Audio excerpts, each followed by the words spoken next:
Hello viewers and welcome back to another video here on DZ Football, the home of Algerian football in English and Algeria return. It seems like only yesterday we were playing Benin. We've got two games coming up. The first one is Algeria against DR Congo. So, DR Congo against Algeria, Dr. Congo as I like to call them.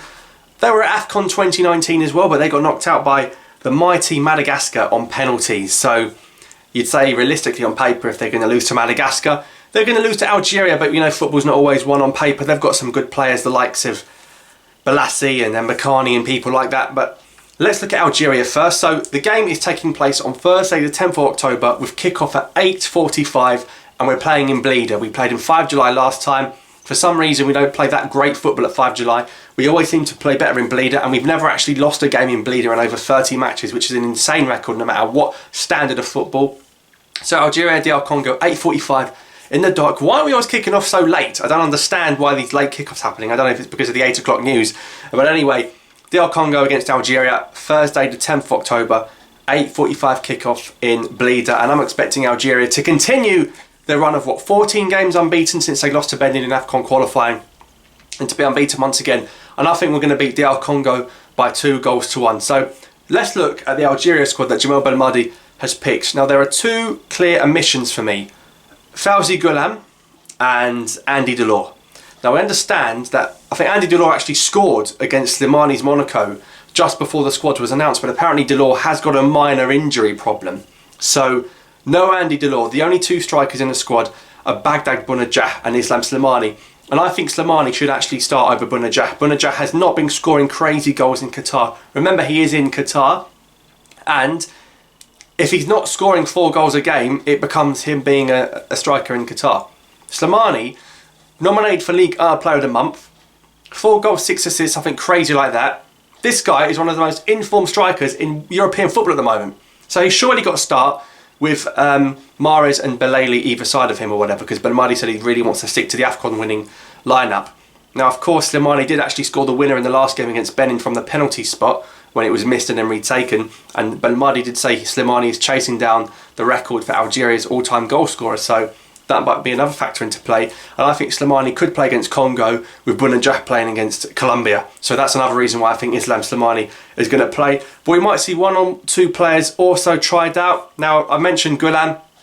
I don't understand why he's not picked. Even with Mohamed Fares out until next year, Ghulam still can't get in this squad.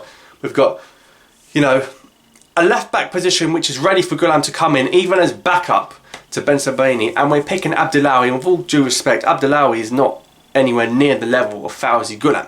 Abdellaoui is in mediocre mid-table in Switzerland. Ghulam is at Napoli, playing for Ancelotti in the Champions League, one of the biggest clubs in the world. So there's got to be something behind the scenes there with Ghulam that's gone wrong. People saying he doesn't want to come, I don't think that's true. He's never ever rejected it. When he rejected it before, he was injured. Of course, he had that knee operation, then he had another knee operation. Guys, if you're going to do your knee seriously twice, you got to remember, you've got more important things to worry about. You want your health to be first and foremost. So I don't think Ghulam necessarily rejected Algeria.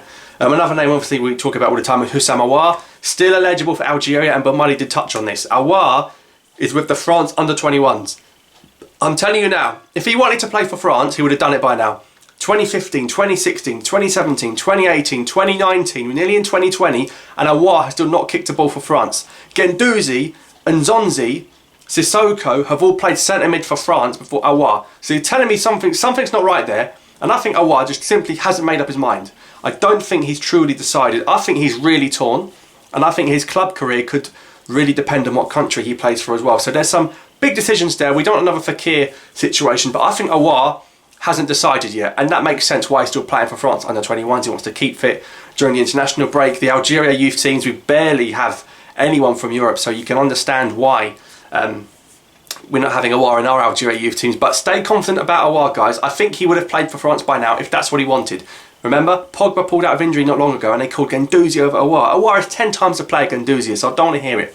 Now, in terms of our squad, Mbolahi's still the #1 keeper. You've got central defenders a little bit different. You've got Hassani in there. Of course, Halish has retired from international football, but Belmadi said trust in Hassani. He had a bad game against Zambia, but we've got to start trusting these guys. He's in Qatar now, where a lot of the Algerian players are.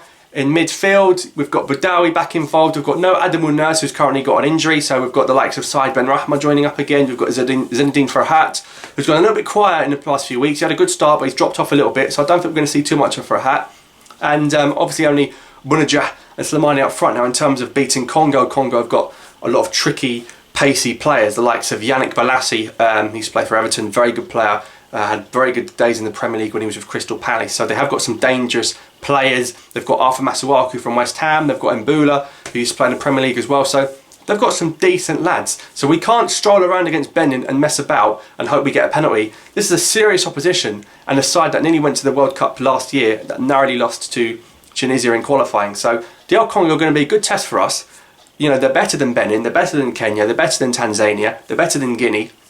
So I know at AFCON they struggled against Uganda and Egypt, but they smacked Zimbabwe 4-0, and Zimbabwe are a good side as well, and we'll find out when we play Zimbabwe in AFCON 2021 qualifying. But I honestly think, looking at our squad, we should have enough to beat DR Congo, and it's going to be pretty much the same lineup all the time. I know we might test 2, 3, 4 players against Congo, and of course in a friendly you can make up to 6 substitutions, but I think Belmadi wants to go for the record. I think 16 unbeaten would be the record. So if we go these 2 games without losing, he'll get the record. And I think he really wants to have that. And I think Slimani is going to want to go for the goal scoring record. And he's a few goals off that. So there's more to play for here than just friendlies. And of course, we want to rise in the FIFA rankings for, you know, World Cup draws and stuff like that. So yes, we are the champions of Africa, which means on paper we should be beating anyone in Africa. But at home with our support, we should be okay. Couple more things Belmadi touched on. Larouci, Liverpool, he said, with due respect, this is the Algerian national team. I'm not going to call someone up from Liverpool reserves, and I hope I'll call Larouci in the future. He's got a point there, but you're calling up Taharat from 2nd division of Saudi Arabia. Is that a better level than Liverpool reserves? I don't know, but that's up for debate. So I want to know what you guys think and what your score predictions down below for Algeria against DR Congo. I'm going to go Algeria 2, DR Congo 1. I'm going to go Slimani and Slimani again. I think Slimani will score twice. I think he's banging form. I think DR Congo will get a goal. The defence is going to be probably more or less what it was at AFCON, you know, the Ben Lamry's there and stuff like that. So that's what I think. Of course, Youssef Attal has been playing left wing for his club. Is he going to feature at left wing for Algeria? Well, I don't think he will, considering we've got Belaili, Benrahma to fill in that role, and even Yassine Brahimi's still about, despite the fact that he's playing in Qatar. So Brahimi's another player we might probably see against DR Congo. That is my thoughts on the game. Let me know your thoughts down below. Algeria against DR Congo on Thursday night at 8:45. Hopefully it's going to be a good game. Hopefully it's going to be a lot of people in the stadium, and inshallah we're going to win the game. Score predictions down below, guys. Drop a like if you enjoyed it. Thanks for watching. I'll see you next time.